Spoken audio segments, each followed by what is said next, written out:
Så er der blevet tid til, kan vi kalde det, anden del her i vores lille serie om, hvordan at du kan automatisere dit arbejde, gøre dit arbejde nemmere ved hjælp af Photoshop og Actions. Og i dag skal det altså så handle om Droplet, som altså også har noget at gøre med Actions. Det er jo Shutterskolen, og vi tager nu et lille kig på, hvordan du kan effektivere dit arbejde, hvis du har mange billeder, som du vil gøre det samme med, vil jeg mærke.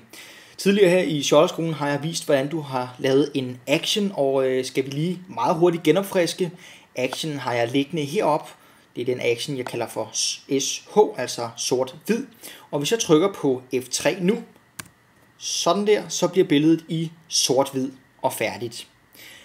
Den her funktion vil jeg gerne kunne lave til en droplet. Og en droplet, det er, kan man sige, et lille slags program, du laver, som gør, at når du fører billedet over på det her lille program, så åbner Photoshop, og så bliver den her action afspillet, og så gemmer den billedet igen. Enten kan du vælge at gemme billedet som en kopi, du kan gemme det i en ny mappe, du kan kalde det noget bestemt, eller du kan bare gemme det originale billede. Det er det, jeg som regel gør. Jeg laver en kopi af alle de billeder, jeg vil lave ændringen med, og så kører jeg dem igennem den her droplet. Jeg viser dig her, hvordan det foregår. Hvis vi lukker vores, eller vi behøver ikke at lukke billedet her, fordi det er jo meget pænt at have stående, men for at lave en droplet, så går jeg op her i File, jeg går ned i Automate, og i Create Droplet. Der. Jeg går ind og vælger, hvor skal min droplet ligge henne. Jeg har selv lavet en mappe, der hedder Photoshop Automation, og herinde der vil jeg gerne have min droplet liggende. Den har allerede gemt mit navn, som hedder SH, altså sort-hvid. Jeg gemmer den her. Jeg vælger, hvor ligger min action. Den ligger i sættet Lasse Bo, og det er så den action, der hedder S-H, altså sort-hvid. Der er også mine øvrige actions her.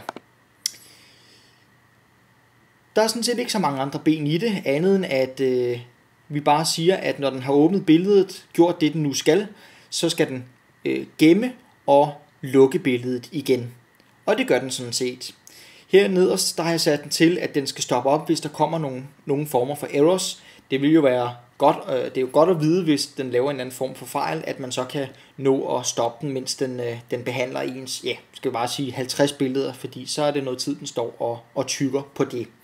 Jeg trykker OK, og nu har den faktisk gemt dropletten. Hvis jeg går ned i min mappe, som ligger hernede, så har vi dropletten liggende her. Droplet SH, altså sort-hvid. Jeg går over og åbner en anden mappe her.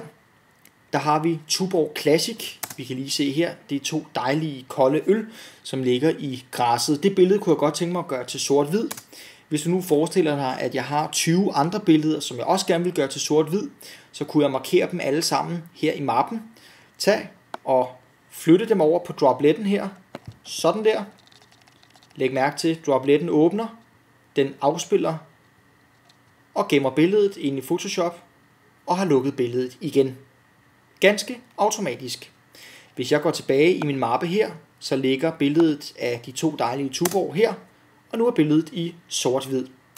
På den måde har jeg fået effektiveret mit arbejde. Det er utrolig smart, hvis jeg har et stort antal billeder, jeg vil gøre noget bestemt med, altså jeg vil gøre det samme med. Jeg bruger også meget af den her effekt, når jeg laver billeder til internettet, fordi billeder på internettet skal jo ikke fylde lige så meget, som de gør på tryk. Og derfor så er det utrolig smart at lave sådan en droplet. Jeg har den også liggende her.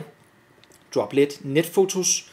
Så hvis jeg nu går ind og vælger mit Tuborg Classic billede, så hvis jeg lige åbner her og ser informationerne, så er billedet, hvis jeg kan finde en størrelse, det kan jeg ikke lige her, men vi kan i hvert fald se her, at den er 5,6 megabyte. Hvis jeg nu lukker af her, jeg fører filen over i dropletten Netfotos, så åbner den i Photoshop, skalerer billedet og lukker igen. Hvis jeg så går tilbage her,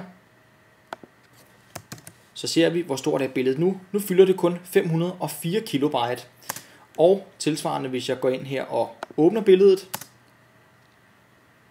så er det stadigvæk samme størrelse, men i hvert fald så er kvaliteten blevet mindre af det. Det var selvfølgelig et dårligt eksempel, men kvaliteten er blevet mindre af det, det fylder mindre, og så er det også hurtigere at loade frem på hjemmesiden.